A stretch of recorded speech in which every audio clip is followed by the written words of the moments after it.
Hi friends, welcome back to Mek'skitchen. இந்த வீடியோவில் நம்ம ஒரு ஸ்வீட் வந்து பார்க்க போகிறோம். சேமியா கேசரி.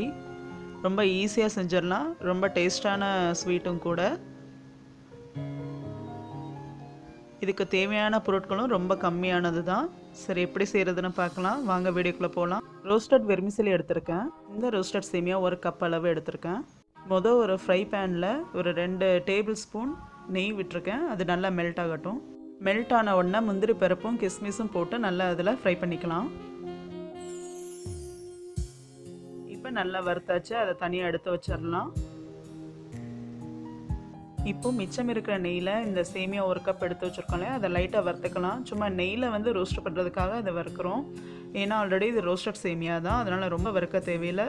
சப்போஸ் நீங்கள் வந்து அன்ரோஸ்டட் சேமியா எடுத்துருந்தீங்கன்னா அப்போ இன்னும் நல்லா கலர் சேஞ்ச் ஆகிற அளவுக்கு வறுத்துக்கணும்.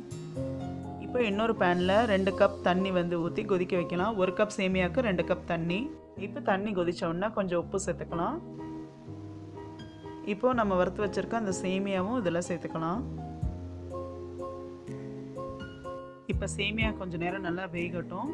அப்பப்போ கலந்து விட்டுட்டே இருங்க. இப்போது சேமியா நல்லாவே வந்து வெந்திருக்கு, உங்களுக்கு பார்த்தா நல்லா தெரியும். ஸோ இந்த மாதிரி கையால் மசிச்சு விடும்போது நல்லாவே அது வந்து மசியும். இப்போ தண்ணியெல்லாம் கூட நல்லா அப்சர்வ் பண்ணி நல்லாவே வெந்திருக்கு. இப்போ நான் வந்து சுகர் வந்து ஆட் பண்ண போகிறேன். இந்த மாதிரி சேமியா வெந்ததுக்கப்புறம் நீங்கள் வந்து சுகர் ஆட் பண்ணிக்கலாம். நான் 1 கப் சேமியாவுக்கு 3/4 கப் சுகர் வந்து எடுத்திருக்கேன். இந்த இனிப்பு கரெக்டாக இருக்கும். ரொம்ப இனிப்பு சாப்பிட்றாங்க, இன்னும் 1-2 ஸ்பூன் வந்து நீங்கள் எக்ஸ்ட்ரா கூட ஆட் பண்ணிக்கலாம். ஸோ உங்களுக்கு இனிப்பு எவ்வளோ தேவையோ அது மாதிரி ஆட் பண்ணிக்கோங்க. செக் பண்ணிவிட்டு இப்போ நல்லா அந்த மாதிரி கலந்து விட்டுக்கலாம். இந்த ஸ்டேஜில் நீங்கள் வந்து ஃபுட் கலர் கூட ஆட் பண்ணலாம். ஆரஞ்சு ரெட் இல்லை கேசரி எல்லோ அந்த மாதிரி கலர்ஸ் கூட வேணும்னா நீங்கள் ஆட் பண்ணிக்கலாம். நான் இன்றைக்கி ஆட் பண்ணல எந்த ஃபுட் கலரும். இப்போ கொஞ்சம் நெய் வந்து சேர்த்துக்கிறேன். நான்ஸ்டிக்கில் பண்ணும்போது ஒட்டாமல் வரும், அதனால் பிரச்சனை இல்லை. பட் வேறு பாத்திரத்தில் பண்ணும்போது நீங்கள் அப்பப்போ நல்லாவே கலந்து விட்டுக்கோங்க, இல்லைன்னா அடி பிடிச்சிரும். ஸோ நல்லா மிக்ஸ் பண்ணிகிட்டே இருங்க அப்பப்போ. இப்போ சர்க்கரை நல்லா வந்து மெல்ட் ஆகிடுச்சு. இப்போ பார்த்திங்கன்னா நான் கொஞ்சம் ஏலக்காய் பொடி வந்து சேர்த்துக்கிறேன். இப்போ எல்லாத்தையும் நல்லா வந்து மிக்ஸ் பண்ணி விட்டுக்கலாம்.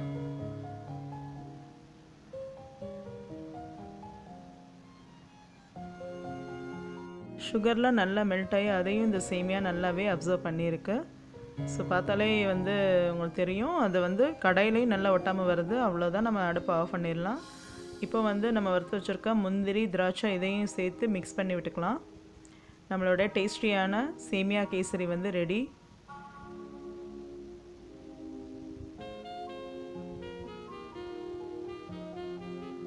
இந்த சேமியா கேசரி எப்போ வேணாலும் டக்குன்னு நம்ம உடனே செஞ்சு சாப்பிட்டுக்கலாம். ஒரு 20 நிமிஷம் தான் ஆகும் இது செய்கிறதுக்கு. ஸோ குழந்தைங்களுக்கு ரொம்ப பிடிக்கும். ஸ்வீட் நூடுல்ஸ் மாதிரி இருக்கும்.